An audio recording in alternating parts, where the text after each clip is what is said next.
Hello everyone, তো আজকে চলে যাচ্ছি আমি দিদি রিয়াম ছদ্দি ভাইয়ের বাড়িতে। তো ওকে তো অনেকবার হয়তো দেখেছো, ইউটিউব ব্লগে তো দেখেইছো, ফেসবুক ব্লগে দেখেছো কিনা আমি ঠিক মনে পড়ছে না।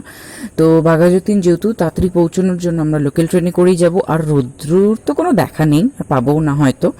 তো আজকে ইন্ডিপেন্ডেন্স ডে, যেহেতু আমাদের ক্লাবের সামনে এরকম একটা সুন্দর ডেকোরেশন হয়েছে যেখানে ফ্ল্যাগ হোয়েস্টিং হবে। তারপর আমি স্কুলেও গেছিলাম, বাট সেখানে আমি ব্লগ করিনি।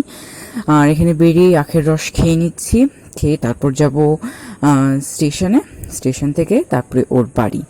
তো আজকে ভাবলাম দিনটাকে এইভাবেই ওইভাবে করে কাটাই। আর ইন্ডিপেন্ডেন্স ডে যেহেতু র্যালি তো একটা বেরোবেই, তো এরকম একটা বেশ সুন্দর গানটা আমি দিতে পারলাম না, কপিরাইট দিয়ে দেয়। তো টিকিট কেটে নিয়েছি, কেটে এখন যাচ্ছি আমরা। ট্রেন জানি না কখন আসবে, আসলে ট্রেনে করে তারপরে আমরা যাচ্ছি ওর বাড়িতে।